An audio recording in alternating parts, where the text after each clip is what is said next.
press the bell icon on the YouTube app and never miss another update. Hello children, आज हम हिंदी कक्षा 7 के जो 14वां पाठ हैं खान पान की बदलती तस्वीर, इस पाठ को आज हम सीखेंगे। इस पाठ के जो लेखक के नाम हैं प्रयाग शुक्ल जी।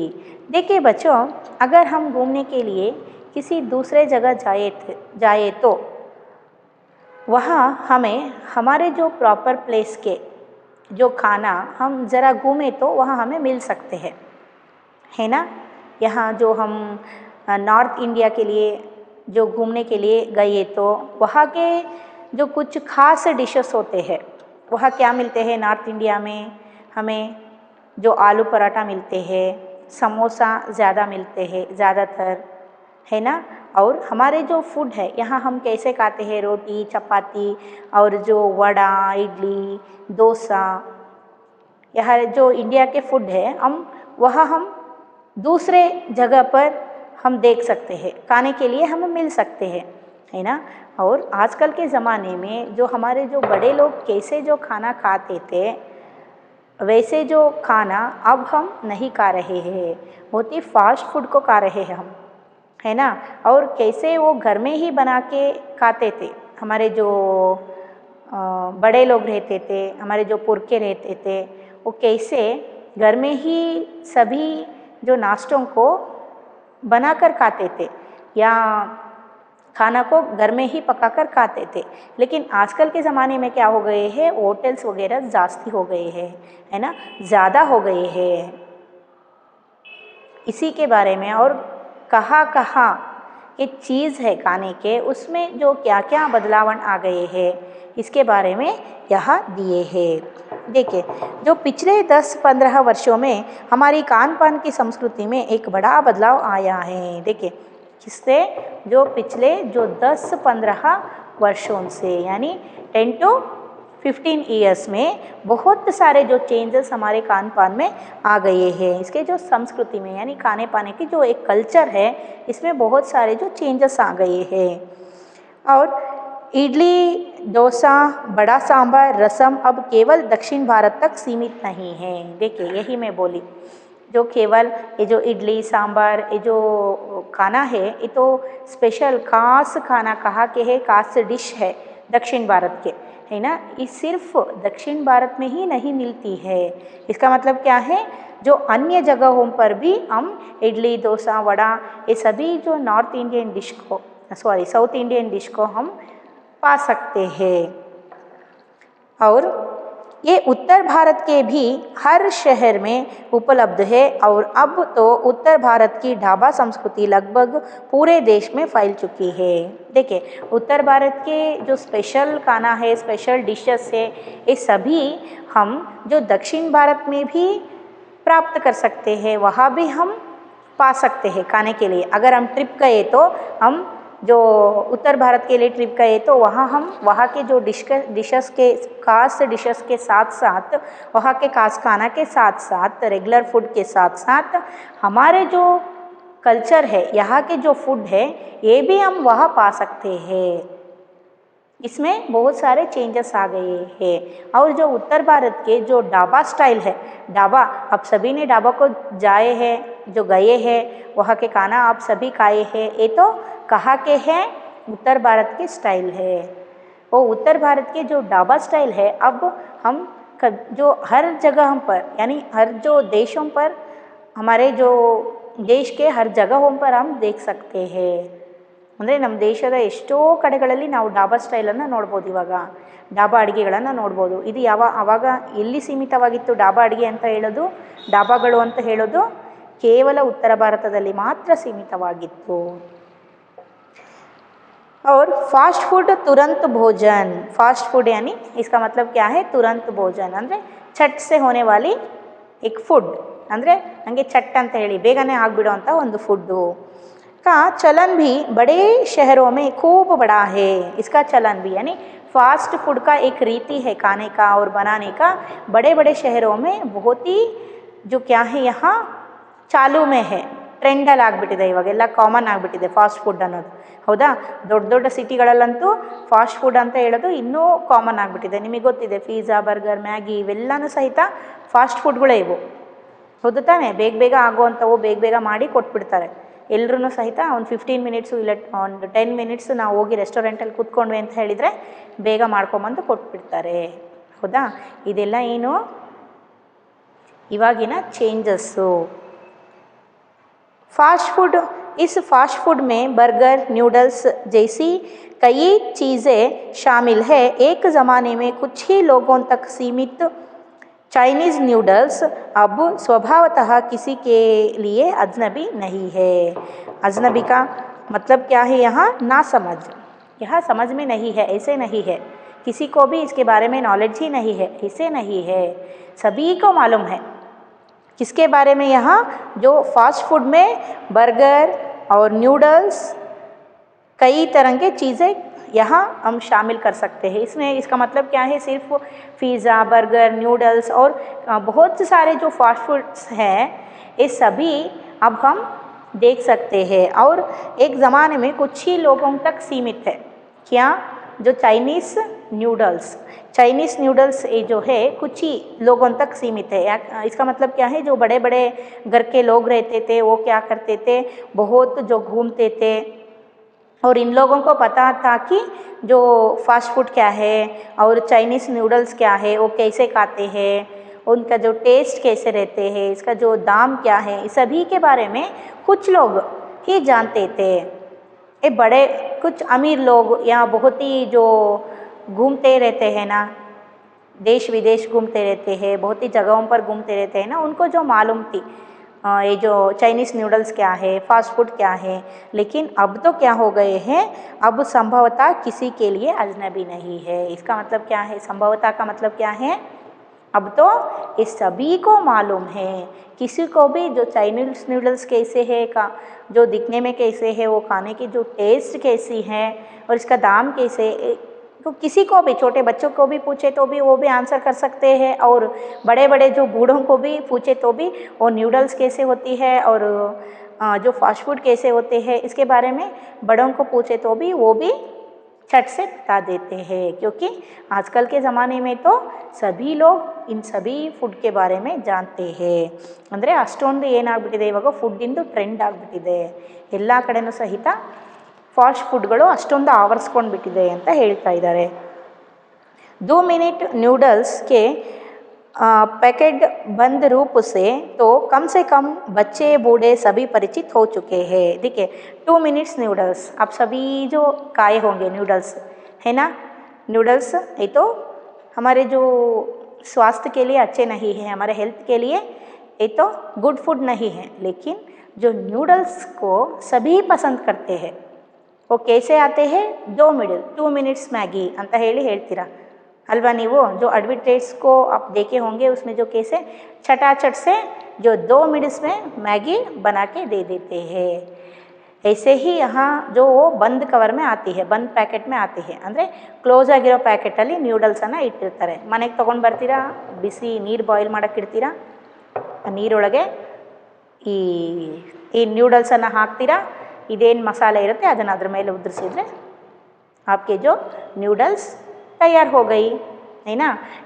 ये जो नूडल्स है इसको बनाने का तरीका और इसके जो टेस्ट छोटे से छोटे बच्चों से लेकर बड़े बड़े बूढ़ों तक भी इसके बारे में समझ में है, नॉलेज है, इसके बारे में पता है ना. आपके जो दादी जी को भी पूछे तो भी, ग्रैंड पेरेंट्स को पूछे तो भी वो भी पता है, जो बताते हैं कि ನೂಡಲ್ಸ್ ಕ್ಯಾ ಹೇ, ನೂಡಲ್ಸಾ ಹಂಗಂದ್ರೆ ಏನು, ಹೇಗಿರುತ್ತೆ ಅಂತ ಯಾರೂ ಹೇಳೋದಿಲ್ಲ ಇವಾಗ. ಎಲ್ಲರೂ ಏನು ನೂಡಲ್ಸಾ ನನಗೂ ಬೇಕು, ನನಗೂ ಮಾಡು, ಅದು ತಿಂದ್ಯಾ, ಹೌದಾ ಅಂತ ಕೇಳ್ತಾರೆ. ಅಂದರೆ ಎಲ್ರಿಗೂ ಅದ್ರ ಬಗ್ಗೆ ನಾಲೆಡ್ಜ್ ಇದೆ ಇವಾಗ ಅಂತ ಹೇಳ್ತಾ ಇದ್ದಾರೆ. क्योंकि इतने जो मार्केट वैल्यू आ गए हैं, इतने जो लोग ऐसे जो इस पर ಫಿದಾ हो गए हैं. ಅಂದರೆ ಅಷ್ಟೊಂದು ಅದ್ರ ಮೇಲೆ ಏನಾಗ್ಬಿಟ್ಟಿದ್ದಾರೆ, ಇಷ್ಟಪಡ್ತಾ ಇದ್ದಾರೆ ಅಷ್ಟೊಂದು ಫಾಸ್ಟ್ ಫುಡ್ಗಳನ್ನು ತಿನ್ನೋದಕ್ಕೆ. ನೂಡಲ್ಸ್ ಸಹಿತ ಇಲ್ಲಿ ಫಾಸ್ಟ್ ಫುಡ್ಡೇ. और इसी तरह नमकीन के कई स्थानीय प्रकार अभी तक भले मौजूद हो, लेकिन आलू चिप्स के कई विज्ञापित रूप तेजी से घर घर में अपनी जगह बनाते जा रहे हैं। देखिए, इसी तरह नमकीन के कई स्थानीय प्रकार अभी तक भले मौजूद हो। देखिए, इसी तरह नमकीन के कई स्थानीय प्रकार, इसका मतलब क्या है, जो नमकीन चीज़ यानी जो ಸ್ಪೈಸಿ ಚೀಸಸ್ ಅವರು ಖಾರ ಸಾಮ್ ಅಂತ ಹೇಳ್ತೀವಲ್ವ, ನಾವು ಸ್ನ್ಯಾಕ್ಸು ಸ್ಪೈಸಿ ಚಾಟ್ಸ್ಗಳು ಅಂತ ಹೇಳ್ತೀವಲ್ವ, ಆ ರೀತಿ ತಿನ್ನೋ ಡಿಶಸ್ಗಳು ಇಲ್ಲೇನು ಹೇಳ್ತಾ ಇದ್ದಾರೆ, ಸ್ಥಾನೀಯ ಪ್ರಕಾರ ಅಭಿ ಭಲೆ ಮೌಜೂದ್ ಹೋ, स्थानीय प्रकार अभी तक भले मौजूद हो। इसका मतलब क्या है, वहाँ के जो जिस जगह से वो एक पर्टिकुलर प्लेस के वहाँ के जो रीजनल फूड होते हैं उस जगह के जो फूड को अभी हम देख सकते हैं इसके बगैर। ಅಂದರೆ ಏನು ಹೇಳ್ತಾ ಇದ್ದಾರೆ, ಈ ಫಾಸ್ಟ್ ಫುಡ್ಗಳನ್ನು ಬಿಟ್ಬಿಟ್ಟು ನಾವು ನಮ್ಮ ಪ್ಲೇಸಲ್ಲಿ, ನಾವಿರೋವಂಥ ಪ್ಲೇಸಲ್ಲಿ ಯಾವ ಫುಡ್ಡು ತುಂಬಾ ಸ್ಪೆಷಲು ಅದನ್ನು ಇವಾಗಲೂ ಸಹಿತ ನಾವು ಕಾಣ್ಬೋದು ಅಂತ ಹೇಳ್ತಿದ್ದಾರೆ, ಇರಬಹುದು ಅಂತ ಹೇಳ್ತಿದ್ದಾರೆ, ಇದೆ ಅಂತ ಹೇಳ್ತಿಲ್ಲ, ಇರಬಹುದು ಅಂತ ಹೇಳ್ತಿದ್ದಾರೆ। ಲೇಕಿನ್ आलू चिप्स के कई विज्ञापित रूप तेजी से घर में अपनी जगह बना रहे हैं। देखिए, आलू चिप्स के जो कई विज्ञापित रूप का मतलब क्या है, यहाँ जो वेराइटी ऑफ ಸ್ನ್ಯಾಕ್ಸ್ ಆಲೂ ಚಿಪ್ಸ್, ಆಲೂಯಿಂದನೇ ಮಾಡಿರುವಂತಹ ವೆರೈಟಿ ಸ್ನ್ಯಾಕ್ಸ್ಗಳು ಇವಾಗ ಏನಾಗ್ತಾ ಇದೆ, ಎಲ್ಲ ಕಡೆಯೂ ಸಹಿತ ಎಲ್ಲರೂ ಮನೆಯಲ್ಲೂ ಸಹಿತ ನಾವು ನೋಡ್ಬೋದು। ಕೈ ಜಗಹೋं पर कई जो हर घर में हम देख सकते हैं, विज्ञापित रूप से वो स्प्रेड हो रहे हैं। ಅಂದರೆ ಇದು ಏನು ಆಲೂ ಚಿಪ್ಸಿಂದು ಒಂದು ವೆರೈಟಿ ನಾವು ನೋಡ್ತಾ ಇದ್ದೀವಿ। ಆಲೂಯಿಂದನೇ ಮಾಡಿರೋದು ಲೇಸ್ ಬರುತ್ತೆ, ಆಮೇಲೆ ಕುರ್ಕುರೆ ಬರುತ್ತೆ, ಹೌದಾ? ಈಗ ಎಲ್ಲರೂ ಮನೆಯಲ್ಲೂ ಸಹಿತ ಎಲ್ಲ ಅಂಗಡಿಗಳಲ್ಲೂ ನೋಡಿದರೆ ಹೊರಗಡೆಗೆ ಎಂಟ್ರಿಯಲ್ಲಿ ಏನು ಹಾಕಿರ್ತಾರೆ, ಎಲ್ಲ ಚಿಪ್ಸ್ಗಳನ್ನು ನೇತು ಹಾಕಿಬಿಟ್ಟಿರ್ತಾರೆ, ಹೌದಾ? ಆಲೂ ಚಿಪ್ಸ್ಗಳು ಅಂಗಡಿ ಬೇಕ್ರಿಗಳಲ್ಲೂ ಸಹಿತ ಇವಾಗ ಏನಾಗ್ಬಿಟ್ಟಿದೆ, ಎಲ್ಲರೂ ಸಹಿತ ಮಾಡೋದಕ್ಕೆ ಶುರು ಮಾಡಿಬಿಟ್ಟಿದ್ದಾರೆ ಆಲೂ ಚಿಪ್ಸ್ಗಳನ್ನು। ಹಾಗೆ ಅದೇ ಬೇಕ್ರಿಯಲ್ಲಿ ಮಾಡಿ ಡೈರೆಕ್ಟಾಗಿ ಫ್ರೈ ಮಾಡೋವಂಥ ಆಲೂ ಚಿಪ್ಸ್ಗಳನ್ನೇ ಇಲ್ಲಿ ಲೇಸು ಅಥವಾ ಕುರ್ಕುರೆ ಅಂತ ಹೇಳಿಬಿಟ್ಟು, ಏನು ಲೇಸ್ ಅಂತ ಹೇಳ್ತಾರಲ್ವ, ಲೇಸ್ ಅಂತ ಹೇಳಿ ಮಾಡಿಬಿಟ್ಟು ಅದು ಒಂದು ರೀತಿ, ಅದು ಬೇರೆ ಥರ ಟೇಸ್ಟು। ಇಲ್ಲಿ ನಾವು ಬೇಕ್ರಿಯಲ್ಲಿ ಡೈರೆಕ್ಟ್ ಆಲೂ ಚಿಪ್ಸ್ಗಳನ್ನು ತಿಂತೀವಲ್ಲ, ಅದೇ ಬೇರೆ ಟೇಸ್ಟು, ಇದು ಆಲೂಯಿಂದ ಮಾಡಿದರೂ ಸಹಿತ ಇದು ಸಹಿತ ಬೇರೆ ಟೇಸ್ಟ್ ಇರುತ್ತೆ ಲೇಸ್ ಒಳಗೆ, ಹೌದಲ್ವಾ? ಎರಡರದ್ದು ಟೇಸ್ಟು ಡಿಫ್ರೆಂಟ್ ಇರುತ್ತೆ, ಆದರೆ ಮಾಡಿರೋದ್ರು ಮಾತ್ರ ಪೊಟ್ಯಾಟೋಯಿಂದನೇ। ಅದನ್ನೇ ಹೇಳ್ತಿದ್ದಾರೆ ವಿಜ್ಞಾಪಿತ ರೂಪ ಅಂತ ಹೇಳಿ, ಅಂದರೆ ವೆರೈಟಿ ಆಫ್ ಒಂದು ಪ್ಯಾಕೆಟ್ಸಲ್ಲಿ ರೂಪಗಳಲ್ಲಿ ಬರುತ್ತೆ, ಅದು ಎಲ್ಲರ ಮನೆಯಲ್ಲೂ ನಾವು ಇವಾಗ ನೋಡ್ಬೋದು। ಯಾರಿಗೂ ಸಹಿತ ಲೇಸ್ ಅಂದರೆ ಸಣ್ಣ ಮಕ್ಳುಗಳು ಕೈಯಲ್ಲೂ ಸಹಿತ ಇವಾಗ ಲೇಸು ಕುರ್ಕುರೆ ಕೊಟ್ಟರೆ, ಆಲೂ ಚಿಪ್ಸ್ ಕೊಟ್ಟರೆ ಅಳೋದನ್ನು ನಿಲ್ಲಿಸ್ಬಿಡ್ತಾರೆ, ಹೌದಲ್ವಾ? गुजराती ढोकला गठिया भी अब देश के कई हिस्सों में स्वाद लेकर खाए जाते हैं और बंगाली मिठाइयों की केवल रसभरी चर्चा ही नहीं होती। देखिए, गुजराती ढोकला घाटिया भी अब देश के कई हिस्सों में स्वाद लेकर खाए जाते हैं और बंगाली मिठाइयाँ केवल रसभरी चर्चा ही नहीं होते हैं। इसका मतलब क्या है, जो गुजरात के जो स्पेशल डिश है, गुजरात के जो स्पेशल डिश क्या है, यहाँ ढोकला घटिया, ये सभी जो गुजरात के स्पेशल डिश है, और ये जो डिश है सिर्फ गुजरात में ही सीमित नहीं है, वह गुजराती ही सिर्फ ढोकले को बनाकर नहीं खाते हैं, और ढोकले को अलग अलग स्टेट्स के जो लोग भी यहाँ चेक कर चुके हैं, यानी खा चुके हैं ढोकले को। और सिर्फ गुजरात का ही नहीं, यहाँ बंगले यानी जो बंगली की मिठाइयाँ, यानी जो बांग्लादेश की जो मिठाइयाँ हैं वो भी यहाँ रसभरी चर्चा नहीं होती। इसका मतलब क्या है, सिर्फ इसके बारे में चर्चा ही नहीं करते हैं, अब लोग जो बंगाली स्वीट को खा चुके हैं। आप सभी को पता है बंगाली चिप्स जो क्या चंपाकली, रसमलाई, ये सभी बंगाली स्वीट्स है, समझ में आए ना? ये सभी को यहाँ अब हम सब समझते हैं, बंगाली स्वीट्स क्या हैं, अब हम चंपाकली को जानते हैं, है ना, और जो रसमलाई को जानते हैं, हम सभी खा चुके हैं ऐसे जो स्वीट्स को, है ना, सिर्फ चर्चा ही नहीं करते हैं। और वे कई शहरों में पहले की तुलना में अधिक उपलब्ध है। कई के शहरों में, पहले की तुलना का मतलब क्या है, जो 10-15 वर्ष के पहले जो कई जगहों पर मिलते थे हमें ये जो बंगाली स्वीट्स और गुजराती के जो ढोकला, ये सभी कुछ रिजर्व प्लेस में ही हम कुछ प्लेस में ही हम पा सकते थे, मिलते थे। जहाँ कुछ लोग जो बंगाली से आए हो वो इस डिश को जानकर बनाए हो। ऐसे ही कुछ ಅಂದರೆ ಸ್ವಲ್ಪ ಎಲ್ಲೋ ಕೆಲವೊಂದು ಕಡೆ ಜಾಗಗಳಲ್ಲಿ ಪ್ಲೇಸ್ಗಳಲ್ಲಿ ನಾವು ಈ ಗುಜರಾತಿ ಏನಿದು ಧೋಕ್ಲಾ ಮತ್ತು ಘಾಟಿಗಳು ಅಂತ ನೀವು ಕೇಳಿದಿರಲ್ವಾ, ಉದ್ದುದ್ದ ಈ ಕುರ್ಕುರೆ ಹೇಗೆ ಉದ್ದುದ್ದ ಇರುತ್ತಲ್ವ ಆ ಥರ ಘಾಟಿಗಳು ಅಂತ ಬರುತ್ತೆ. ಘಾಟೆ ಅಂತ ಹೇಳಿ ಬೇಕ್ರಿಯಲ್ಲಿ ಮಾಡ್ತಾರೆ ನೋಡಿರಿ, ಇದು ಸಹಿತ ಗುಜರಾತಿನ ಡಿಶ್ ಇದು. ಅದು ಸಹಿತ ಈಗ ನಾವೆಲ್ಲ ಕಡೆಗೂ ಕಾಣ್ಬೋದು. ಮೊದಲು ನಾವು ಕೆಲವೊಂದು ಪ್ಲೇಸ್ಗಳಲ್ಲಿ ಮಾತ್ರ ಕಾಣ್ತಿದ್ವಿ, ಆದರೆ ಇವಾಗ ಏನಾಗ್ತಾ ಇದೆ, ಎಷ್ಟೊಂದು ಪ್ಲೇಸ್ಗಳಲ್ಲಿ ನಾವು ಈ ಎಲ್ಲ ಸ್ವೀಟ್ಗಳನ್ನು ಮತ್ತು ಈ ಡಿಶ್ಗಳನ್ನು, ಆಯಾ ಪ್ಲೇಸಿನ ಡಿಶ್ಗಳನ್ನು ಸಹಿತ ನಾವು ಬೇರೆ ಬೇರೆ ಪ್ಲೇಸ್ಗಳಲ್ಲೂ ಸಹಿತ ಕಾಣಬಹುದು ಅಂತ ಹೇಳ್ತಾ ಇದ್ದಾರೆ. ಅವರು ಅಧಿಕ ಉಪಲಬ್ಧ ಅಂದರೆ ಮೊದಲಿಗಿಂತನೂ ಇವಾಗ 10-15 ವರ್ಷಗಳಲ್ಲಿ ಏನು ಸಿಗ್ತಾ ಇತ್ತೋ ಅದಕ್ಕಿಂತ ಹೆಚ್ಚಿಗೆ ನಾವು ಇವಾಗ ನೋಡ್ಬೋದು. ದಾವಣಗೆರೆಯಲ್ಲೇ ಎಷ್ಟೊಂದು ಬೇಕ್ರಿಗಳಲ್ಲಿ, ಎಲ್ಲ ಬೇಕ್ರಿಗಳಲ್ಲೂ ಮೋಸ್ಟ್ ಈ ಬಂಗಾಳಿ ಸ್ವೀಟ್ಸ್ ಅಂತೂ ಇದ್ದೇ ಇರುತ್ತೆ, ಚಿಪ್ಸ್ ಅಂತೂ ಇದ್ದೇ ಇರುತ್ತೆ, ಹೌದಲ್ವಾ?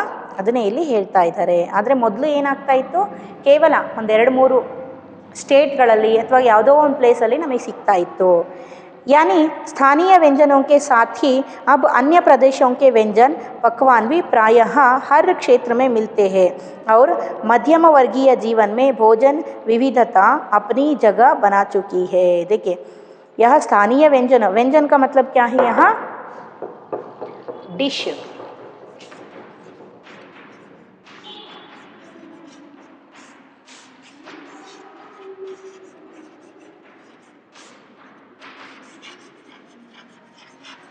इन्हें जो स्थानीय जो फूड है, डिश है, इसके साथ साथ हम व्यंजन या पकवान का मतलब क्या है, डिश.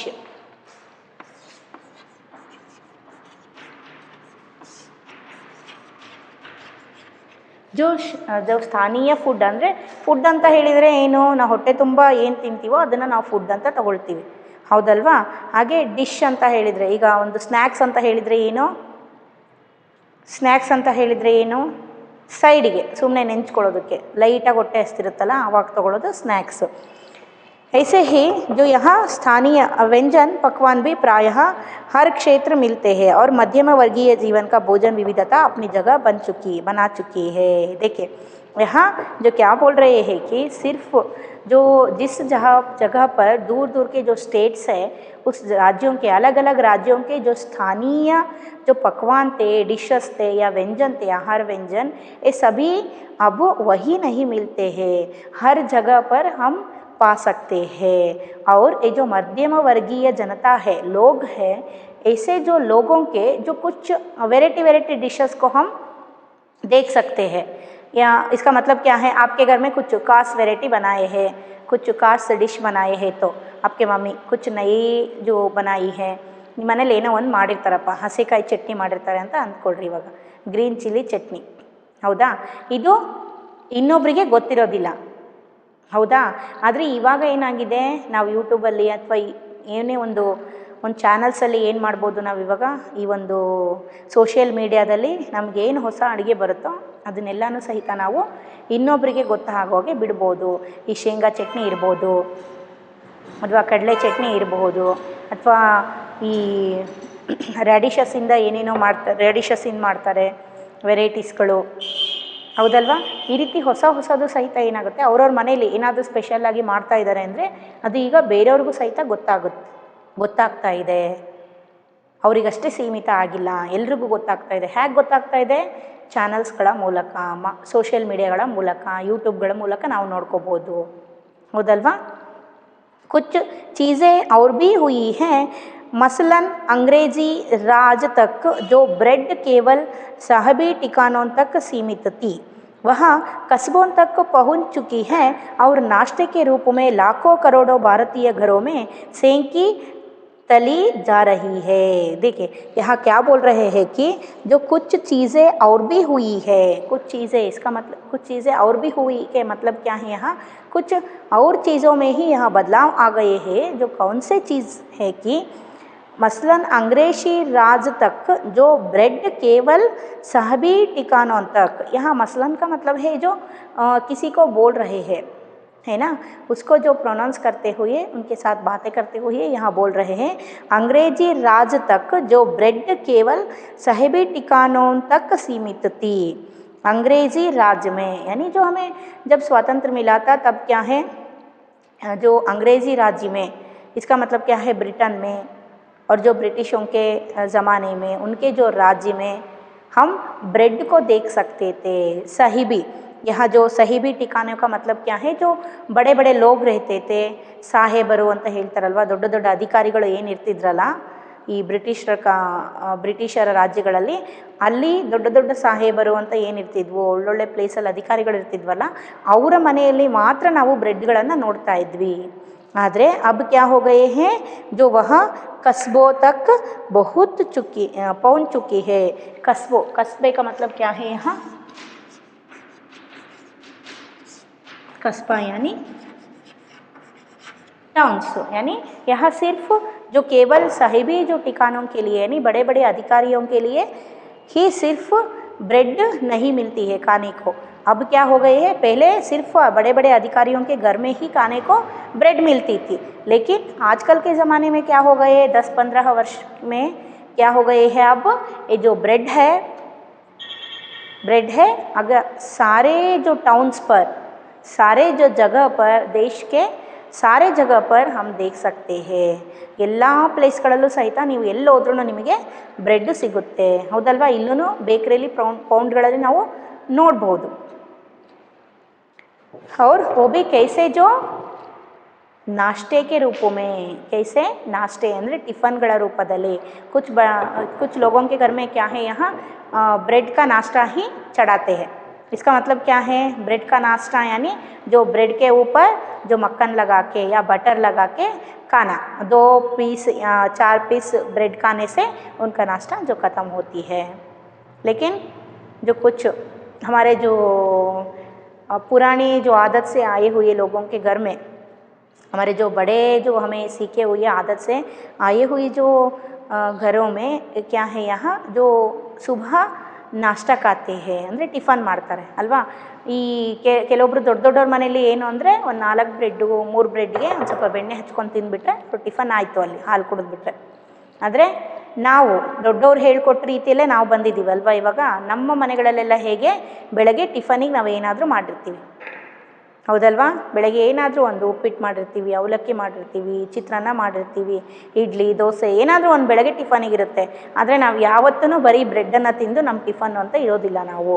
ಆದರೆ ಎಷ್ಟೋ ಲಕ್ಷ, ಎಷ್ಟೋ ಕೋಟಿ ಜನರ ಮನೆಯಲ್ಲಿ ಇಲ್ಲಿ ಏನಾಗಿದೆ, ಇಲ್ಲಿ ಬ್ರೆಡ್ಡೇ ಬೆಳಗಿನ ಟಿಫನ್ ಆಗಿದೆ। ಅರ್ಥ ಆಯಿತಾ? ಇವಾಗಲೂ ಸಹಿತ ಟಿಫನ್ನು ಅಂತ ಹೇಳಿದರೆ ಒಂದು ಸೈಡ್ ಸ್ನ್ಯಾಕ್ಸ್, ಮಾರ್ನಿಂಗ್ ಸ್ನ್ಯಾಕ್ಸ್ ಅಂತ ತೊಗೊಳ್ತಾರೆ। ಅಂದರೆ 7 ಗಂಟೆಗೆ 7:15ಗೆ ಟೀ ಜೊತೆಗೆ ತಿಂತಾರೆ ಒಂದೊಂದು ಬ್ರೆಡ್ಡು 2 ಬ್ರೆಡ್ಡು, ಹೌದಾ? ಎಲ್ಲರ ಮನೆಯಲ್ಲೂ ಸಹಿತ ಇದು ರೂಢಿಯಲ್ಲಿರುತ್ತೆ ನಾನು ಅಂದ್ಕೊಂಡ್ರ ಮಟ್ಟಿಗೆ, ಹೌದಲ್ವಾ? ಬ್ರೆಡ್ ತಿಂತಾರೆ ಅಥವಾ ಬಿಸ್ಕಿಟ್ ತಿಂತಾರೆ, ಹೌದಲ್ವಾ? इसी को यहाँ बोल रहे हैं। और खान पान की इस बदली हुई संस्कृति से सबसे अधिक प्रभावित नई पीढ़ी हुई है, जो पहले से स्थानीय व्यंजनों के बारे में बहुत कम जानती है। देखिए, खान पान की इस बदली हुई संस्कृति से सबसे अधिक प्रभावित कौन हुए हैं?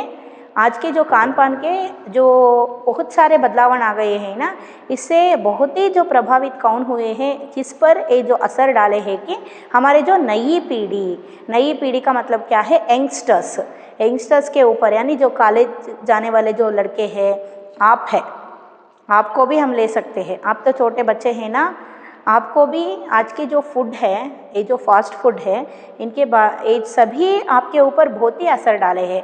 गोभी मंचूरी, पानी पूरी, ये जो पिज़्ज़ा, बर्गर, चॉकलेट्स, अब सभी इन्हीं जो फूड को पसंद करके खाना चाहते हैं, है ना? ಇದೆಲ್ಲ ಯಂಗ್ಸ್ಟರ್ಸ್ ಅಂದರೆ ನೀವು ಸಹಿತ ಇಲ್ಲಿ ಇವಾಗಿನ ಒಂದು ಪೀಳಿಗೆಯವ್ರು ಏನಿದ್ದಾರೆ, ಇವರೆಲ್ಲರ ಮೇಲೇನೂ ತುಂಬಾ ಪ್ರಭಾವ ಬೀರಿದೆ। ಯಾರನ್ನಾದರೂ ನೋಡ್ರಿ, ಏನು ತಿಂತೀರಾ, ಏನು ಇಷ್ಟಪಡ್ತೀರಾ ಅಂದರೆ, ಗೋಬಿ ತಿಂತೀನಿ ನಾನು ಪಾನಿಪುರಿ ತಿಂತೀನಿ, ಅಥವಾ ನಾನು ಪಿಜ್ಜಾ ತಿಂತೀನಿ, ನಾನು ಬರ್ಗರ್ ತಿಂತೀನಿ, ನನಗೆ ಚಾಕ್ಲೇಟ್ಸ್ ಕೊಡಿಸ್ರಿ, ಇದನ್ನೇ ಹೇಳ್ತೀರಾ ಅಲ್ವಾ ನೀವು? ಅದು ಬಿಟ್ಟು ನನಗೆ ಅವಲಕ್ಕಿ ಮಾಡಿಕೊಡಮ್ಮ, ನನಗೆ ಅವಲಕ್ಕಿ ಕೊಡಮ್ಮ, ಅಥವಾ ನನಗೆ ಬೇರೆ ಮನೇಲಿ ಮಾಡೋ ಫುಡ್ ಏನಾದರೂ ಕೊಡು ಅಂದರೆ ಕೊಟ್ಟರೆ ತಿಂತೀರಾ ನೀವು? ಕೋಸಂಬರಿ ತಿನ್ನಿರಿ ಅಂದರೆ ತಿಂತೀರಾ ನೀವು? ತಿನ್ನೋದಿಲ್ಲ, ಹೌದು ತಾನೇ? ಪಾಯಸ ಕುಡೀರಿ ಅಂದರೆ ತಿಂತೀರಾ? ತಿನ್ನೋದಿಲ್ಲ. ಯಾಕೆ? ಚಾಕ್ಲೇಟ್ಸ್ ಕೊಟ್ಟರೆ ಸುಮ್ಮನೆ ತಿಂತೀರಾ, ಪಾಯಸ ಕುಡಿಯೋದಿಲ್ಲ. ಈ ರೀತಿ ಇದು ಇವಾಗಿನ ಜನ್ರೇಷನ್ ಮೇಲೆ ತುಂಬಾ ಪ್ರಭಾವ ಬೀರಿದೆ.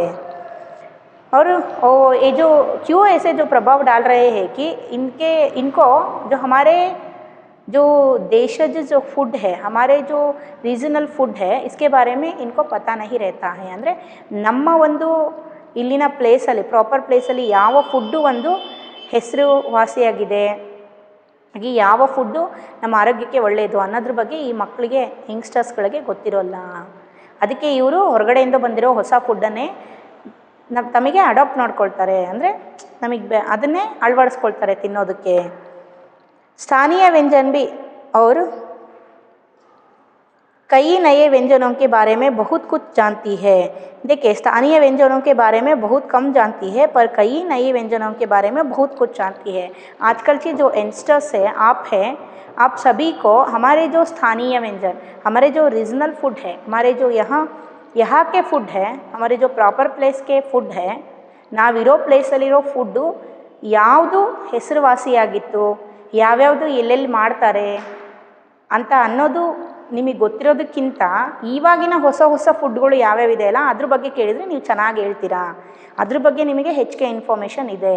ಆದರೆ ನಮ್ಮ ಸ್ವಂತ ಪ್ಲೇಸ್ಗಳಲ್ಲಿ ಸಿಗುವಂಥ ಫುಡ್ಗಳ ಬಗ್ಗೆ ನಿಮಗೆ ಯಾವುದೇ ರೀತಿ ಇನ್ಫಾರ್ಮೇಷನ್ಸು ಇರೋದಿಲ್ಲ, ಕಡಿಮೆ ಇರುತ್ತೆ ಇದ್ರೂ ಅಂತ ಹೇಳ್ತಾ ಇದ್ದಾರೆ ಇಲ್ಲಿ.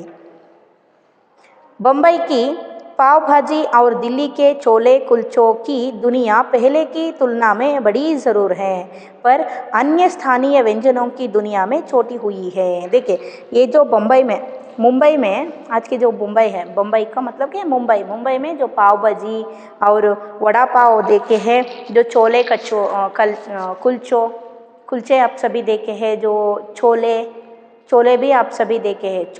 ನೀವು ಚೋಲೆ ಅಂತ ಹೇಳಿದರೆ ದುಂಡು ದುಂಡು ಕಾಳು ಇದು ಇರುತ್ತಲ್ವ ಅದು, ಆಮೇಲೆ ಬನ್ ಕೊಡ್ತಾರೆ ಅದ್ರ ಜೊತೆಗೆ, ಅದನ್ನು ನಾವು ಇಲ್ಲೂ ಸಹಿತ ನೋಡ್ಬೋದು. ಆಮೇಲೆ ಪಾವ್ ಭಾಜಿನೂ ಇಲ್ಲೇ ತಿಂದಿದ್ದೀರಾ ನೀವು, ಹೌದಲ್ವಾ? ಇಲ್ಲೇ ರಾಮಣ್ಕೋ ಸರ್ಕಲಲ್ಲಿ ನಿಮಗೆ ಸಿಗುತ್ತೆ. ऐसे जो मुंबई में बहुत ही जो प्रचलित थे, वहाँ के जो रीजनल फूड थे, वहाँ के जो स्थानीय व्यंजन थे, वहाँ के जो बहुत ही जो नामदार डिश थे मुंबई के, लेकिन आजकल के ज़माने में जो बदलते गए और बदले हुए फूड के नेचर में बहुत सारे नए डिश आ चुके हैं. ऐसे जो डिशेस के सामने, ऐसे जो फूड के सामने ये मुंबई के कचौरी और जो पाव भाजी ये सभी भी छोटे हो गए हैं. ಅಂದರೆ ಮೊದಲು ಈ ಪಾವ್ ಭಾಜಿ ಮತ್ತು ಈ ಕಚೋರಿ ಇವೆಲ್ಲ ಏನು ತುಂಬಾ ಹೆಸರು ಮಾಡಿದ್ವಂತೆ ಮುಂಬೈಯಲ್ಲಿ, ಹೌದಾ? ಆದರೆ ಇವಾಗ ಇಡೀ ಪ್ರಪಂಚದಲ್ಲಿ ಎಷ್ಟೊಂದು ಡಿಶ್ಗಳು ಬಂದುಬಿಟ್ಟಿದೆ. ಆ ಎಲ್ಲ ಡಿಶ್ಗಳ ಮುಂದೆ, ಆ ಎಲ್ಲ ಡಿಶ್ಗಳ ಟೇಸ್ಟಿನ ಮುಂದೆ ಈ ಪಾವ್ ಭಾಜಿ, ಈ ಕುಲ್ಚಿ, ಕಚೋರಿ ಇವೆಲ್ಲ ಏನಾಗ್ಬಿಟ್ಟಿದೆ, ಒಂದು ಸಣ್ಣದೇನೋ, ಇದು ಒಂದು ಸಣ್ಣ ಡಿಶ್ ಏನೋ ಅಂತ ಅನ್ನಿಸ್ಬಿಟ್ಟಿದೆ ಅಂತ ಹೇಳ್ತಿದ್ದಾರೆ. ತುಲನಾ ಮೇ ಬಡಿ ಅನ್ಯ ಸ್ಥಾನೀಯ ವ್ಯಂಜನೋಂ ಕಿ ದುನಿಯಾ ಮೇ ಚೋಟಿ ಹುಯಿ ಹೇ. ಅಂದರೆ ಬೇರೆ ಪ್ಲೇಸ್ಗಳಲ್ಲಿ ಮಾಡುವಂತಹ ಒಂದು ಡಿಶ್ಗಳಿಗೆ ಕಂಪೇರ್ ಮಾಡಿದರೆ ಇದು ಸಣ್ಣ ಡಿಶ್ ಏನೋ ಅಂತ ಅನಿಸುತ್ತೆ. और जानकार ये भी बताते हैं कि जानकार का मतलब क्या है, इसके बारे में जो एक्सपेरिमेंट्स करते रहते हैं, इसके बारे में जो जानकारी दिए रहते हैं ना ಫುಡ್ के बारे में, ಅಂದರೆ ಆಹಾರಗಳ ವಿಷಯದಲ್ಲೇ ಕೆಲವೊಂದು ವಿಷಯಗಳನ್ನು ಇನ್ಫಾರ್ಮೇಷನ್ಸ್ ಅಂತ ಕೊಡ್ತಿರ್ತಾರಲ್ಲ, ಅವರು ಹೇಳೋ ಪ್ರಕಾರ वो बताते हैं कि जो मथुरा के पेड़ों और आगरा के पेटे नमकीन में अब वहाँ बात कहाँ रही. देखिए क्या बता रहे हैं कि उन जानकारी के इन्फॉर्मेशंस जो देते हैं ना इन्फॉर्मर, उनके जो कहने से क्या बोलते हैं कि मथुरा के जो पेड़ो और आगरा के पेटे, इसका मतलब क्या है, ಪೇಡೋ ಅಂತ ಹೇಳಿದರೆ ಸ್ವೀಟ್ ನಿಮಗೆ ಗೊತ್ತಿದೆ ಅಲ್ವಾ, ಅದು ಮತ್ತು ಪೇಟೆ ಅದು ಸಹಿತ ಒಂದು ಡಿಶ್ಶು. ಇದನ್ನು ಏನು ಹೇಳ್ತಾ ಇದ್ದಾರೆ ಅಂದರೆ ನಮ್ಕಿನ್ ಮೇ ಅಬ್ ಬಾತ್ ಕಹಾ ರಹಿ. इसका मतलब क्या है, जो दिल्ली में मथुरा में जो जब बनाते थे, जो 10-15 वर्ष 20 साल के जो पीछे बनाते थे, ऐसे जो टेस्ट अब वह नहीं मिलती है. ಅಂದರೆ ಹಳೆ 15 ವರ್ಷ 20 ವರ್ಷಗಳ ಹಿಂದೆ ಈ ಪೇಟಿ ಮತ್ತು ಈ ಏನು ಕೊಟ್ಟಿದ್ದಾರೆ ಇಲ್ಲಿ ಪೇಡೆಗಳು ಅಂತ ಹೇಳ್ತೀವಲ್ಲ, ಅದರಲ್ಲಿ ಇರ್ತಿದ್ದಂಥ ಸ್ವಾದ ಮತ್ತು ಟೇಸ್ಟು ಇವಾಗ ನಮಗೆ ಸಿಗೋದಿಲ್ಲ. ಅಬ್ ಕಹಾ, ಇವಾಗ ಎಲ್ಲಿ ಸಿಗುತ್ತೆ, ಇವಾಗಿಲ್ಲ ಅಂತ ಹೇಳ್ತಿದ್ದಾರೆ ಅವರು. यानी जो चीज़ें बची भी हुई हैं उनकी गुणवत्ता में फ़र्क पड़ा है.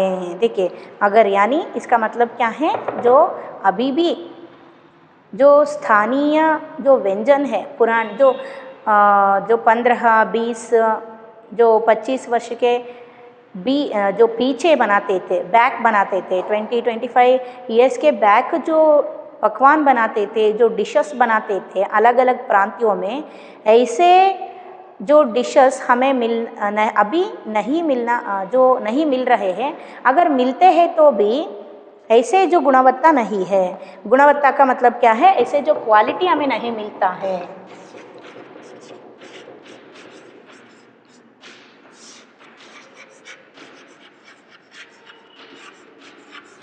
जो पुराने जो 15 साल के पीछे हमें कैसे जो मिलते थे डिशेस, वेरी टेस्टफुल डिशेस हमें मिलते थे, ऐसे जो ಕ್ವಾಲಿಟಿ ಹಮೇ ನಹಿ ಮಿಲ್ತಿ ಹೈ. ಅಂದರೆ ಆವಾಗಿನ ಒಂದು ಕ್ವಾಲಿಟಿ ಏನಿತ್ತು, ಒಂದು ಈ ಆಹಾರ ಪದಾರ್ಥಗಳಲ್ಲಿ, ಈ ಡಿಶ್ಗಳಲ್ಲಿ ಅಲ್ಲಿ ಸೇಲ್ ಮಾಡ್ತಾ ಇದ್ರಲ್ಲ, ಆ ರೀತಿ ಒಂದು ಖಾದ್ಯಗಳು ನಮಗೆ ಇವಾಗ ಸಿಗೋದಿಲ್ಲ. ಆ ರೀತಿ ಕ್ವಾಲಿಟಿ, ಆ ಕ್ವಾಲಿಟಿನೇ ಬೇರೆ ಇತ್ತು ಅಂತ ಹೇಳ್ತಾ ಇದ್ದಾರೆ.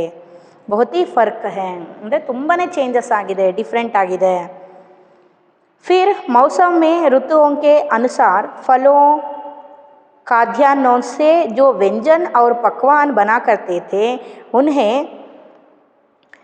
बनाने की फुर्सत भी अब कितने लोगों को रह गई है. अब गृहिणियों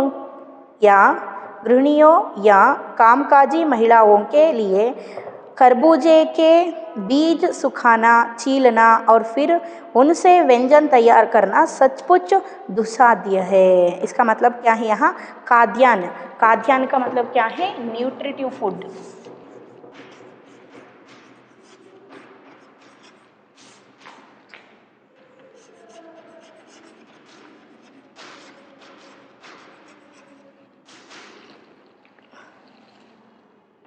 खाद्यान्न यानी जो न्यूट्रिटिव फूड. इसका मतलब यहाँ जो फिर मौसम और ऋतुओं के, अब क्या बोल रहे हैं कि जो पुराने ज़माने का मतलब क्या है, जो 15, 20, 25 ईयर्स के बैक जो जब के समय में क्या बनाते थे कि जो घर में ही खाद्यान्न बनाते थे, स्नैक्स बनाते थे, वो भी कैसे सीजनरी स्नैक्स बनाते थे.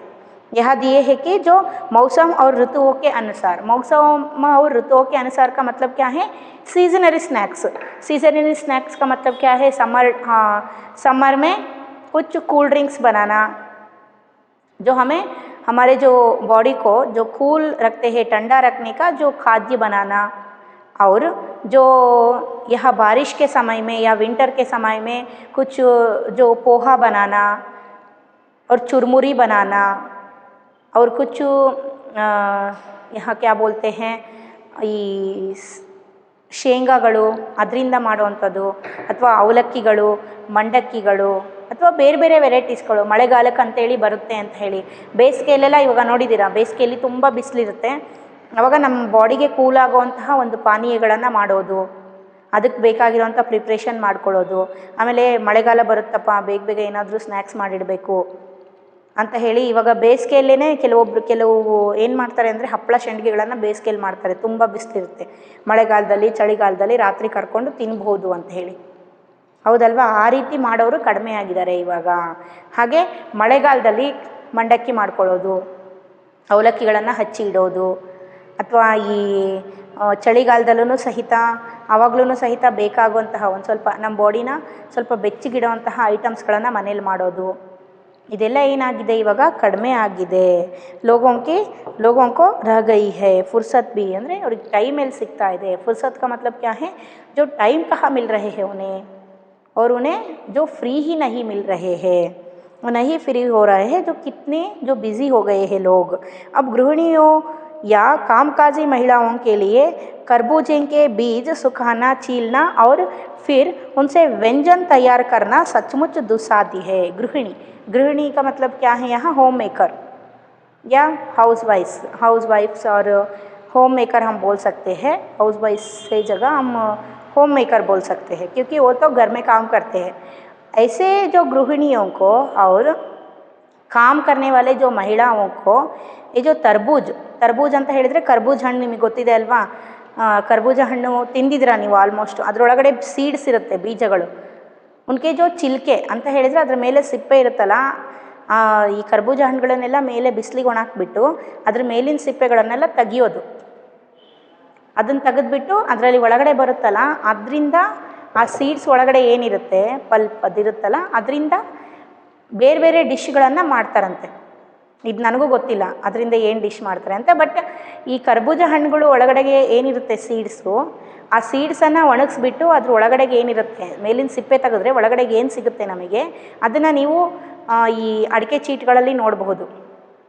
ಹೌದಾ? ಅಡಿಕೆ ಚೀಟ್ಗಳಲ್ಲಿ ಮತ್ತು ಕೆಲವೊಂದು ಸ್ವೀಟ್ಗಳಲ್ಲಿ ಅದನ್ನು ಹಾಕಿರ್ತಾರೆ, ನೀವು ನೋಡಿದ್ದೀರಲ್ವಾ? ಅದಕ್ಕೆ ಯೂಸ್ ಮಾಡ್ತಾರೆ ಅದನ್ನು. ಹಾಗೆ ಅದರಿಂದ ಕೆಲವೊಂದು ಡಿಶ್ಗಳನ್ನು ಮಾಡ್ತಾರಂತೆ ನೋಡಿರಿ. ನನಗೆ ಗೊತ್ತಿರೋ ಪ್ರಕಾರ ಅಡಿಕೆ ಚೀಟ್ಗಳಲ್ಲಿ ಮತ್ತು ನೀವು ಬಾಂಬೆ ಅಡಿಕೆ ಚೀಟಲ್ಲಿ ನೋಡ್ಬೋದು, ಆ ಕರ್ಬೂಜ ಹಣ್ಣಿನ ಮಧ್ಯದ ಬೀಜಗಳನ್ನು ಅದರೊಳಗೆ ಹಾಕಿರ್ತಾರೆ ಬಾಂಬೆ ಅಡಿಕೆ ಚೀಟಲ್ಲಿ. ಆಮೇಲೆ ಇದರಲ್ಲಿ ಪಾಯಸಗಳಲ್ಲಿ ಕೆಲವೊಂದು ಇದರಲ್ಲಿ ಸ್ವೀಟ್ಸ್ಗಳಲ್ಲೂ ಸಹಿತ ಇದನ್ನು ಮಿಕ್ಸ್ ಮಾಡಿರ್ತಾರೆ. ಬೇಕ್ರಿ ಸ್ವೀಟ್ಗಳಲ್ಲೂ ಸಹಿತ ಹಾಕಿರ್ತಾರೆ. ಆಮೇಲೆ ಮನೇಲಿ ಮಾಡೋ ಪಾಯಸಗಳಲ್ಲೂ ಸಹಿತ ಇದನ್ನು ಡ್ರೈ ಫ್ರೂಟ್ಸ್ ಅಂತ ಹೇಳಿಬಿಟ್ಟು ಹಾಕಿರ್ತಾರೆ. ಇದನ್ನು ಟೇಸ್ಟ್ ಇರುತ್ತೆ ಅದು ತಿನ್ನೋದಕ್ಕೆ. ಅದನ್ನೆಲ್ಲ ಮಾಡೋದಕ್ಕೆ ಎಲ್ಲಿ ಸಾಧ್ಯ ಆಗುತ್ತೆ? ಇತೋ ದುಸ್ಸಾಧ್ಯ ಹೇ, ಅಂದರೆ ಅವ್ರ ಕೈಯಲ್ಲಿ ಸಾಧ್ಯನೇ ಇಲ್ಲ. ಸಾಧ್ಯ ಆದ್ರೂ ಅದು ತುಂಬ ದುಃಖಕರವಾಗಿರುತ್ತೆ ಅಂತ ಹೇಳ್ತಾ ಇದ್ದಾರೆ. ಅಂದರೆ ಅಷ್ಟೊಂದು ಟೈಮ್ ಎಲ್ಲಿದೆ? ಹೌದಾ? ಕೆಲಸ ಮಾಡೋ ಹೆಣ್ಮಕ್ಳಿಗಂತೂ ಮನೇಲಿ ಕೆಲಸ ಮಾಡಿಕೊಂಡು ಮಕ್ಕಳಿಗೆ ಬಾಕ್ಸಿಗೆ ರೆಡಿ ಮಾಡಿ, ಆಮೇಲೆ ಅವರು ವರ್ಕ್ಗಳಲ್ಲಿ ಅವರಿಗೆ ಇನ್ ಟೈಮಲ್ಲಿ ವರ್ಕಿಗೆ ಹೋಗೋದು, ಅಟೆಂಡ್ ಆಗೋದು, ಮತ್ತು ಮನೆಗೆ ಬಂದ್ರೂ ಸಹಿತ ಮತ್ತೆ ಮನೇಲಿ ಅಡುಗೆ ಮಾಡೋದು, ಮನೆ ಕೆಲಸಗಳನ್ನು ಮಾಡ್ಕೊಳೋದು, ಇದರಲ್ಲೇ ಟೈಮ್ ಆಗುತ್ತೆ. ಎಲ್ಲಿ ಟೈಮ್ ಆಗುತ್ತೆ? ಹೌದಲ್ವಾ? ಇದು ಸಾಧ್ಯನೇ ಇಲ್ಲ ಅಂತ ಹೇಳ್ತಿದ್ದಾರೆ. यानी हम पाते हैं कि एक और तो स्थानीय व्यंजनों में कमी आई है, दूसरी ओर वे ही देसी विदेशी व्यंजन अपनाए जा रहे हैं. यानी हम पाते हैं कि एक और तो स्थानीय व्यंजनों में कमी आई है, दूसरी ओर ही देसी विदेशी व्यंजन अपनाए जा रहे हैं. देखिए यहाँ क्या बोल रहे हैं कि एक तरफ हम देखें तो, ಅಂದರೆ ಒಂದು ರೀತಿಯಲ್ಲಿ ನಾವು ಯೋಚನೆ ಮಾಡಿದರೆ, ಒಂದು ಆ್ಯಂಗಲಲ್ಲಿ ನಾವು ನೋಡಿದ್ವಿ ಅಂತ ಹೇಳಿದರೆ, यहाँ जो स्थानीय व्यंजनों के जो उनके ऊपर की जो प्यार है, उनको खाने की जो मन है वो तो कम हो रहे हैं. उनके जो ट्रेंड है वो कम हो रहे हैं, उनके जो मार्केट है वो कम हो रहे हैं. ಹೌದಾ? ಆದರೆ ಈಗ ನಮ್ಮ ಈ ಪ್ಲೇಸಲ್ಲಿ, ರೀಜನಲ್ ಪ್ಲೇಸಲ್ಲಿ, ನಮ್ಮ ಒಂದು ಈ ಪ್ರಾಪರ್ ಪ್ಲೇಸಲ್ಲಿ ಯಾವ ಒಂದು ಡಿಶ್ಶು ತುಂಬಾ ಪಾಪ್ಯುಲರ್ ಇದೆಯೋ ಆ ಡಿಶನ್ನು ಇಲ್ಲಿ ಜನ ತಿನ್ನೋದಕ್ಕೆ ಇಷ್ಟಪಡದೇ ಇರ್ಬೋದು. ಬರ್ತಾ ಬರ್ತಾ ಬರ್ತಾ ಅದೇನಪ್ಪ ಅದನ್ನೇನು ತಿನ್ನೋದು ಅಂತ ಹೇಳಿ ಅವ್ರ ಮನಸ್ಸು ಅದ್ರ ಮೇಲೆ ತಿನ್ನೋದಕ್ಕೆ ಹೋಗದೇ ಇರಬಹುದು. ಆದರೆ ಇದೇ ಫುಡ್ಡು ನಾವು ಬೇರೆ ಪ್ಲೇಸ್ಗಳಲ್ಲಿ ನೋಡಿದರೆ ಅದು ತುಂಬಾ ಸೇಲ್ ಆಗ್ತಾ ಇರುತ್ತೆ. ಬೇರೆ ಪ್ಲೇಸ್ಗಳಲ್ಲಿ ನಾವಿಲ್ಲಿ ಯಾವ ಡಿಶ್ಶು, ನಮ್ಮ ಒಂದು ಪ್ರಾಪರ್ ಪ್ಲೇಸಿನ ಒಂದು ಹೆಸರಾಂತ ಡಿಶನ್ನು, ಒಂದು ಫೇಮಸ್ ಡಿಶನ್ನು ನಾವಿಲ್ಲಿ ತಿನ್ನೋದಕ್ಕೆ ಇಷ್ಟಪಡದೇ ಇದ್ರೂ ಸಹಿತ ಬೇರೆ ಪ್ಲೇಸಲ್ಲಿ ಈ ನಮ್ಮ ಏನು ಡಿಶ್ ಇದೆ, ನಮ್ಮ ಸ್ಥಾನೀಯ ಒಂದು ಫುಡ್ ಏನಿದೆ, ರೀಜ್ನಲ್ ಫುಡ್ ಏನಿದೆ, ಅದು ಅಲ್ಲಿ ಬೇರೆ ಪ್ಲೇಸ್ಗಳಲ್ಲಿ ತುಂಬಾ ಸೇಲ್ ಆಗ್ತಾ ಇರುತ್ತೆ. ಜನ ತುಂಬಾ ಇಷ್ಟಪಟ್ಟು ತಿಂತಾರೆ. और वे ही देशी विदेशी व्यंजनों में अपनाए जा रहे हैं. देशी विदेशी व्यंजनों में ಅಂದರೆ अन्य देश से आए हुए जो फूड और अन्य लोग क्या कर रहे हैं, अपने जो फूड मानकर खा रहे हैं. अर्थ आಯ್ತಾ? जिन्हें बनाने पकाने में सुविधा हो, जिन्हें बनाने पकाने में सुविधा हो. सुविधा का मतलब क्या है? यहाँ जो ಫೆಸಿಲಿಟಿ ಹೋ, ಅಂದರೆ ಅಲ್ಲಿ ಫೆಸಿಲಿಟಿ ಇರಬೇಕು. ನಾವು ಇಲ್ಲಿ ಬೇರೆ ಕಡೆಯಿಂದ, ಈಗ ನಾನು ಹೇಳಿದೆ ಬಾಂಗ್ಲಾದೊಂದು ಸ್ವೀಟು ಏನಿದೆ, ಈ ಗುಜರಾತಿಂದು ದೋಕ್ಲಾ, ಬಾಂಗ್ಲಾದೇಶದ ಇದು ಯಾವುದು ಬಂಗಾಳಿದು ಯಾವುದಿದೆ ಇಲ್ಲಿ, ಈ ರಸ್ಮಲಾಯಿ ಅಥವಾ ಚಂಪಾಕಲಿ ಇದೇನಿದೆ ಅದನ್ನು ಏನು ಮಾಡಬೇಕು, ಅನುಕೂಲ ಇರಬೇಕು ಮಾಡೋದಕ್ಕೆ. ಹೌದಾ? ಆಮೇಲೆ ಜನಗಳಿಗೆ ಗೊತ್ತಿರಬೇಕು ಅದನ್ನು ಹೇಗೆ ಮಾಡೋದು ಅಂತ ಹೇಳಿ. ಅದು ಒಂದು ನ್ಯಾಕ್ ಬಂದುಬಿಡ್ತು ಅಂತ ಹೇಳಿದರೆ ಅಲ್ಲಿ ಜನ ಏನಾಗ್ತಾರೆ, ಮುಕ್ಕುರ್ಕೊಂಡು ಹೋಗ್ತಾರೆ ಅದನ್ನು ತಿನ್ನೋದಕ್ಕೆ, ಒಂದು ಟೇಸ್ಟ್ ಬಂತು ಅಂದರೆ ಅಂತ ಹೇಳ್ತಿದ್ದಾರೆ. ಜಟಿಲ್ ಪ್ರಕ್ರಿಯಾओं वाली चीज़ें तो कभी कभार व्यंजन जो पुस्तिकाओं के आधार पर तैयार की जाती है। जटिल प्रक्रिया वाली जो चीज़ों तो कभी कभार व्यंजन पुस्तिकाओं के आधार पर। जटिल प्रक्रिया इसका मतलब क्या है, बहुत ही जो टफ प्रोसीजर वाले, बहुत ही जो टफ प्रोसीजर वाले जो फूड होते हैं, डिशेस होते हैं, उनको जो कैसे हम बना सकते हैं कि जो कैसे जो बनाना सीखते हैं कि यहाँ दिए हैं जो जीवन में जो कभी कभार व्यंजन पुस्तिकाओं के मतलब क्या है, अब जो हम क्या बोलते हैं कि जो खाना कैसे पकाते हैं और अलग अलग खाना अलग अलग डिशेस को कैसे बनाते हैं, इसके ऊपर बुक्की आ गए है ना, रसोई करके जो बुक्की आ गए हैं। अड़िगे अरमने, विविध भोज्यಗಳು, ನಾನಾ ಪ್ರಕಾರಕ್ಕೆ ಖಾದ್ಯ ಅಂತ ಹೇಳಿಬಿಟ್ಟು ಎಷ್ಟೊಂದು ಬುಕ್ಗಳು ಇವಾಗ ಇದ್ರ ಮೇಲೇ ಪ್ರಿಂಟಾಗಿ ಬಂದುಬಿಟ್ಟಿದೆ, ಹೌದಲ್ವಾ? ಅದನ್ನೆಲ್ಲ ನೋಡಿಕೊಂಡು ಸಹಿತ ಇವಾಗ ಏನಾಗ್ತಾ ಇದೆ, ಎಲ್ಲರೂ ತುಂಬ ಪ್ರೊಸೀಜರ್ ಇರೋವಂತಹವನ್ನು ಸಹಿತ ಮಾಡೋದು ಕಲಿತಾರೆ. ಕೆಲವೊಬ್ರು ಏನು ಮಾಡ್ತಾರೆ, ಸುವಿಧಗಳು ಅಂದರೆ ಈಸಿ ಇರಬೇಕು ಮಾಡೋದಕ್ಕೆ, ಸ್ವಲ್ಪ ಪ್ರೊಸೀಜರ್ ಇರಬೇಕು, ಚಟ್ ಅಂತ ಆಗಬೇಕು, ಆ ರೀತಿಯೂ ಸಹಿತ ಯೋಚನೆ ಮಾಡ್ತಾ ಇದ್ದಾರೆ. आधार पर तैयार की जाती है। अब शहरी जीवन में जो भगम भाग है उसे देखते हुए यह स्थिति स्वाभाविक लगती है। देखिए, अब शहरी जीवन में जो भगम भाग है इसका मतलब क्या है, आजकल के जो टाउन के जो लोग हैं सभी जो काम करने के लिए बाहर जाते हैं। यहाँ के जो महिलाएं भी काम करने के लिए बाहर जाते हैं और वहाँ के जो पुरुष और घर में कोई भी नहीं रहते हैं, सभी काम करने के लिए जाते हैं, है ना। उनके ही काम में वो व्यस्त रहते हैं। इसके बीच में ऐसे जो बहुत ही जो प्रोसीजर वाले जो चीज़ों को बनाना कोई भी जो मन नहीं करते हैं बनाने के लिए, उनके इच्छा ही नहीं होती है और मूड नहीं होते हैं उन्हें, है ना, और टाइम भी नहीं मिलते हैं। इसलिए वो क्या करते हैं कि जो बनाने में जो सुविधा होती है, बनाने में बहुत ही ईजी रेसिपी रहते हैं और बहुत ही जो कम प्रोसीजर रहते हैं और बहुत ही जल्द हो जाते हैं, ऐसे खानों को बनाने के लिए सभी जो पसंद करते हैं। ಅಂದರೆ ಈಗಿನ ಟೈಮಲ್ಲಿ ಏನಾಗ್ತಾ ಇದೆ, ಎಲ್ಲರೂ ಕೆಲಸಕ್ಕೆ ಹೋಗ್ತಾರೆ, ಯಾರೂ ಫ್ರೀ ಇರೋದಿಲ್ಲ. ಅವರೆಲ್ಲ ಏನು ಮಾಡ್ತಾ ಇದ್ದಾರೆ, ತುಂಬ ಪ್ರೊಸೀಜರ್ ಇರೋವನ್ನು ಮಾಡಬೇಕು ಅಂದರೆ ತುಂಬ ಟೈಮ್ ಬೇಕು ಅಡುಗೆಗಳನ್ನು, ಹೌದಲ್ವಾ? ಆದರೆ ಆ ರೀತಿ ತುಂಬ ಅಡುಗೆಗಳನ್ನು ಮಾಡಬೇಕು ಅಂತ ಇಷ್ಟ ಇದ್ರೂ ಸಹಿತ ಅವರಿಗೆ ಇವಾಗಿನ ಒಂದು ಏನು ಭಾಗಂ ಭಾಗ ಅಂತ ಹೇಳಿದರೆ ಬೇಗ ಕೆಲಸ ಮುಗಿಸ್ಕೊಳ್ಳೋದು, ಮತ್ತೆ ಕೆಲಸಕ್ಕೆ ಮನೇಲಿರೋ ಕೆಲಸ ಮುಗಿಸ್ಕೊಳೋದು, ಮತ್ತೆ ಕೆಲಸಕ್ಕೆ ಹೋಗೋದು, ಅಲ್ಲಿ ಕೆಲಸ ಮುಗಿಸ್ಕೊಂಡು ಮತ್ತೆ ಮನೆಗೆ ಬರೋದು, ಇಲ್ಲೂ ಮತ್ತೆ ಮನೇಲಿ ಕೆಲಸ ಮಾಡೋದು, ಹೀಗೆ ಇದರಲ್ಲೇ ಹೋಗ್ತಾ ಇದೆ ನಮ್ಮ ಲೈಫ್ ಸರ್ಕಲ್ಲು. ಈ ಇದರಲ್ಲಿ ಬಿಟ್ವೀನ್ ಆಫ್ ದಿಸ್ ಈ ಟೈಮಲ್ಲಿ ನಮಗೆ ಇದ್ರ ಮಧ್ಯದಲ್ಲಿ ಎಲ್ಲಿ ಟೈಮ್ ಸಿಗ್ತಾ ಇದೆ ತುಂಬ ಪ್ರೊಸೀಜರ್ ಇರೋ ಅಡುಗೆಗಳನ್ನು ಮಾಡೋದಕ್ಕೆ? ಹಂಗೆ ನೋಡಿದರೆ ಅವರೇ ಸರಿ, ಅವ್ರ ಪ್ರಕಾರನೇ ಸರಿ ಅಂತ ಇದ್ದಾರೆ. ಅಂದರೆ ಬೇಗ ಆಗೋ ರೆಸಿಪಿಗಳನ್ನು, ಟೈಮಿಗೆ ಆಗೋ ರೆಸಿಪಿಗಳನ್ನು ಮಾಡ್ಕೊಂಡು ಹೋಗೋದೇ ಅವ್ರ ಮಟ್ಟಿಗೆ ಸರಿ ಅಂತ ಹೇಳ್ತಾ ಇದ್ದಾರೆ. फिर कमर तोड़ महंगाई ने भी लोगों को कई चीज़ों से धीरे धीरे वंचित किया है। जिन व्यंजनों में बिना मेवा के स्वाद नहीं आता, उन्हें बनाने पकाने के बारे में भला कौन 4 बार नहीं सोचेगा।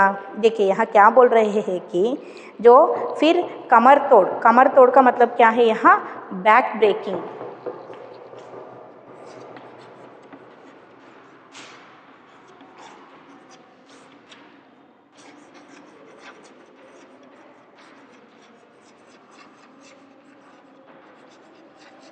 इसका मतलब क्या है, ಕಮರ್ ತೋಡ್ का मतलब क्या है, ಬ್ಯಾಕ್ ಬ್ರೇಕಿಂಗ್. इसका मतलब क्या है, ನಮ್ಮ ಸೊಂಟವನ್ನು ಮುರಿಯುವಂಥ ಅಂತ ಇದ್ರ ಮೀನಿಂಗ್ ಬರ್ಬೋದು. ಆದರೆ ಇಲ್ಲಿ ಏನು ಅರ್ಥ ಅಂತ ಹೇಳಿದರೆ, ನಾವು ದುಡಿಯೋದೇ ಸ್ವಲ್ಪ, ಇಲ್ಲಿ ನಾವು 10,000 ದುಡಿತಾ ಇದ್ದೀವಿ ಅಂತ ಹೇಳಿದರೆ, ಅಥವಾ ಒಂದು 20,000 ದುಡಿತಾ ಇದ್ದೀವಿ, 25,000 ದುಡಿತಾ ಇದ್ದೀವಿ ಅಂತ ಹೇಳಿದರೆ, ಇಲ್ಲಿ ಮಕ್ಳ ಫೀಸಿಗೆ ಒಂದು 15,000 ಹೋಗ್ಬಿಡುತ್ತೆ. ರೇಷನಿಗೆ ಅಂತೇಳಿ ಒಂದು 5,000 ಹೋಗಿರುತ್ತೆ. ಕರೆಂಟ್ ಬಿಲ್ಲು, ಸಿಲಿಂಡರು, ಅದು ಇದು ಅಂತ ಹೇಳಿಬಿಟ್ಟು ಅದಕ್ಕೆಲ್ಲ ಒಂದಿಷ್ಟು ಹೋಗಿರುತ್ತೆ. ಅದ್ರ ಮಧ್ಯದಲ್ಲಿ ಕಾಸ್ಟ್ಲಿ ಆಗಿರೋ ಫುಡ್ಗಳನ್ನು ಹೇಗೆ ತಂದು ತಿಂತಾರೆ, ಹೌದಾ? यहाँ जो बहुत सारे चीज़ क्या हो गए हैं, महंगे हो गए हैं. जो मेवा का मतलब क्या है, यहाँ मेवा यानी जो ड्राई फ्रूट्स, कुछ ड्राई फ्रूट्स या सब्जियाँ भी हम ले सकते हैं, और ड्राई फ्रूट्स या फ्रूट्स, ये सभी जो साइड्स हैं, और ड्राई फ्रूट्स के बिना कुछ जो चीज़ हैं, ऐसे जो चीज़ों को ड्राई फ्रूट्स के बिना हम खा भी नहीं सकते हैं। और ड्राई फ्रूट्स के बिना वो जो चीज़ है, जो टेस्ट भी नहीं आते हैं खाने के लिए। लेकिन ऐसे जो ड्राई फ्रूट्स को खरीद कर एक शानदार खाना पकवाने के लिए, एक शानदार डिश पकवाने के लिए यहाँ उनके जो रेट्स क्या हो गए हैं, इनके जो दाम क्या हो गए हैं, मेवे के ड्राई फ्रूट्स के दाम क्या हो गए हैं, बहुत ही महंगे हो गए हैं। आप सुने होंगे, ನೀವು ಕೇಳಿದ್ದೀರಾ, ಬಾದಾಮಿ, ಗೋಡಂಬಿ ಇದ್ರದ್ದೆಲ್ಲ ರೇಟ್ ಎಷ್ಟಾಗಿದೆ ಅನ್ನೋದೇನಾದರೂ ನಿಮಗೆ ಗೊತ್ತಾ? ನಿಮ್ಮ ಮನೇಲಿ ಕೇಳ್ರಿ ಒಂದು ಸಲ. ನೀವು 10 ರೂಪಾಯಿಗೆ ಗೋಡಂಬಿ ತೊಗೊಳ್ತೀರಾ ಅಂತ ಹೇಳಿದರೆ ಎಷ್ಟು ಕೊಡ್ತಾರೆ ಅಂತ ಅಂದ್ಕೊಂಡಿದ್ದೀರಾ? ಒಂದು 3 ಕೊಡ್ತಾರೆ, ಒಂದು 4 ಕೊಡ್ಬೋದು, ಹೌದಾ? ಅಂದರೆ ಅಲ್ಲಿ ಕೆ ಜಿಗೆ ಎಷ್ಟಾಗಿರುತ್ತೆ? 1000 ಗಟ್ಟಲೆ ಇದೆ, ಹೌದಾ? ಅದಕ್ಕೆ ಹೇಳ್ತಾ ಇರೋದು, ಇಲ್ಲಿ ಏನು ಹೇಳ್ತಾ ಇದ್ದಾರೆ, ನಾವು ಹೆಚ್ಚಿಗೆ ಕ್ವಾಲಿಟಿ ಇರುವಂತಹ, ಆಮೇಲೆ ತುಂಬಾ ಒಂದು ಏನು ಹೆಲ್ದಿ ಇರುವಂತಹ ಫುಡ್ಗಳನ್ನು ತೊಗೊಂಡು ತಿನ್ನಬೇಕು ಅಂತಂದ್ರೂ ಸಹಿತ ಇವಾಗ ಏನು ನಮಗೆ ಹಿಂದೇಟಾಗ್ತಾ ಇದೆ, ಹಿಂದೆ ಕೊಡಿತಾ ಇದೆ ನಮ್ಮನ್ನು ಅಂತ ಹೇಳಿದರೆ ಕಾಸ್ಟ್, ಆ ರೀತಿಯ ಫುಡ್ಗಳ ಒಂದು ಕಾಸ್ಟು ಸಹಿತ ನಮ್ಮನ್ನು ಏನು ಮಾಡ್ತಾ ಇದೆ, ಹಿಂದೆ ತಡಿತಾ ಇದೆ. ಅಷ್ಟೊಂದು ದುಡ್ಡು ಕೊಟ್ಟು ಎಲ್ಲಿ ತಿನ್ನೋಣ, ನಾವು ದುಡಿಯೋದೇ ಇಷ್ಟು, ಅದನ್ನು ತಿನ್ನೋದಕ್ಕೆ ಇಷ್ಟ ಮಾಡಿದರೆ ಅಂದರೆ ಈಗ ನೀವು ನೋಡಿದ್ದೀರಾ, ಒಂದು ರಿಚ್ ಫುಡ್ ಅಂತ ಹೇಳಿದರೆ ರಿಚ್ ಫುಡ್ ಮೇಲೆ ಕ್ಯಾ ಕ್ಯಾ ಮಿಕ್ಸ್ ಕರ್ತೆ ಹಾಕಿ ಒಂದು ಉಪ್ಪಿಟ್ಟು ಮಾಡಿದ್ರೂ ಸಹಿತ, ಒಂದು ಪಲಾವ್ ಮಾಡಿದ್ರೂ ಸಹಿತ ನೀವು ನೋಡಿದ್ದೀರ, ತುಪ್ಪನೂ ಸಹಿತ, ಅದನ್ನು ಸಹಿತ ಮೆಹಂಗಾ, ಗೀ ಅದನ್ನು ಸಹಿತ ಕಾಸ್ಟ್ ಇದೆ, ಹೌದಲ್ವಾ? ಅದನ್ನು ಸಹಿತ ನೀವೇನು ಮಾಡಿ ಒಗ್ಗರಣೆ ಹಾಕಬೇಕು ಅಂದರೆ ತುಪ್ಪ ಹಾಕಿ ಒಗ್ಗರಣೆ ಹಾಕ್ತಾರೆ. ಉಪ್ಪಿಟ್ಟಿಗೆ ದ್ರಾಕ್ಷಿ ಗೋಡಂಬಿ ಹಾಕಿ ಉಪ್ಪಿಟ್ಟು ಮಾಡೋದನ್ನು ನೀವು ನೋಡಿದ್ದೀರಾ. ಪಲಾವ್ಗೂ ಸಹಿತ ದ್ರಾಕ್ಷಿ ಗೋಡಂಬಿ ಹಾಕಿ ಮಾಡಿರ್ತಾರೆ, ಬಿಸಿಬೇಳೆಗೆ ದ್ರಾಕ್ಷಿ ಗೋಡಂಬಿ ಹಾಕಿ ಮಾಡಿರ್ತಾರೆ, ಬಿಸಿಬೇಳೆ ಬಾತ್ಗೂ ಸಹಿತ ಇದನ್ನು ತುಪ್ಪ ಹಾಕಿರ್ತಾರೆ, ಗೀ ಹಾಕಿರ್ತಾರೆ. ಇದನ್ನು ನಾವು ಎವ್ರಿ ಡೇ ನಮ್ಮ ಫುಡ್ ಸ್ಟೈಲಲ್ಲಿ ನಾವು ಅಡಾಪ್ಟ್ ಮಾಡ್ಕೋಬೇಕು, ನಾವು ನಮಗೆ ತಗೋಬೇಕು ಆಹಾರವಾಗಿ ಅಂತ ಹೇಳಿದರೆ, ಇಲ್ಲಿ ಬೆಲೆನೂ ಸಹಿತ ನಮಗೆ ಏನು ಮಾಡ್ತಾ ಇದೆ, ನನ್ನ ಹಿಂದೆ ತಳ್ತಾ ಇದೆ, ನಮಗೆ ಹಿಂದೆ ಏಟ್ ಹಾಕೋದಕ್ಕೆ ಕಾರಣ ಆಗ್ತಾ ಇದೆ. ಹಿಂದೇಟ್ ಅಂತ ಹೇಳಿದರೆ ಇದು ಬ್ಯಾಕ್ ಬ್ರೇಕಿಂಗ್ ಅಂತ ಹೇಳಿದರೆ ಹಿಂದೇಟ್ ಹಾಕೋದು ಅಂತಲೇ ಅರ್ಥ. ಇಲ್ಲಿ ನಮ್ಮನ್ನು ಹಿಂದೆ ಎಳಿತಾ ಇದೆ, ಇಷ್ಟೊಂದು ದುಡ್ಡು ಕೊಟ್ಟು ಯಾಕೆ ತೊಗೊಳ್ತಾ ಇದೆಯಾ ಅಂತ ಹೇಳಿಬಿಟ್ಟು ನಮ್ಮನ್ನು ಹಿಂದೆ ಎಳಿತಾ ಇದೆ ಅಂತ ಹೇಳ್ತಾ ಇದ್ದಾರೆ. ಸಮಜ್ ಮೇಯ್ನ, ಹೌದಲ್ವಾ? ಎಲ್ಲದಕ್ಕೂ ಸಹಿತ ಯೋಚನೆ ಮಾಡ್ತೀವಿ ನಾವು. ಕಡಿಮೆ ಇತ್ತು ಅಂದರೆ ತೊಗೊಂಡು ತಿನ್ನೋಣ, ಇಲ್ಲಾಂದರೆ ಹೇಗೆ, ಹೌದಲ್ವಾ? ಟೊಮೊಟೊ 10 ರೂಪಾಯಿ ಕೆ ಜಿ, 15-20 ರೂಪಾಯಿ ಕೆ ಜಿ ಇತ್ತು ಅಂದರೆ ತೊಗೊಂಡು ಮಾಡೋಣ. ಅದೇ 100 ರೂಪಾಯಿ ಕೆ ಜಿ, 120 ರೂಪಾಯಿ ಕೆ ಜಿ ಡೈಲಿ ಯೂಸ್ ಮಾಡೋ ಪದಾರ್ಥಗಳೇ ಇಷ್ಟು ರೇಟ್ ಆಗಿಬಿಡುತ್ತೋ ಅಂದರೆ ಹೇಗೆ ತೊಗೊಳ್ಳೋದು ನಾವು, ಹೌದಲ್ವಾ? ಅದನ್ನೇ ಇಲ್ಲಿ ಹೇಳ್ತಾ ಇದ್ದಾರೆ. ಬೆಲೆನೂ ಸಹಿತ ಇಲ್ಲಿ ಮನುಷ್ಯರಿಗೆ ಕೆಲವೊಂದು ವಸ್ತುಗಳಿಂದ ವಂಚನೆ ಮಾಡ್ತಾ ಇದೆ.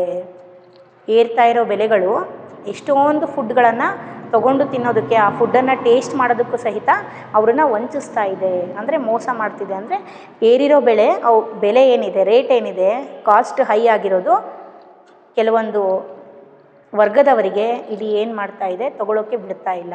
ಅವ್ರಿಗೆ ಇಷ್ಟ ಇದ್ದರೂ ಸಹಿತ ತೊಗೊಂಡು ತಿನ್ನೋದಕ್ಕೆ ಬಿಡ್ತಾ ಇಲ್ಲ, ಆ ಟೇಸ್ಟ್, ಆ ಫುಡ್ಡಿನ ಟೇಸ್ಟ್ ನೋಡೋದಕ್ಕೆ ಬಿಡ್ತಾ ಇಲ್ಲ ಅಂತ ಹೇಳ್ತಾ ಇದ್ದಾರೆ. समझ में आए ना चिल्ड्रन? इसके जो आगे के भाग को हम नेक्स्ट पार्ट में देखेंगे. Thank you children.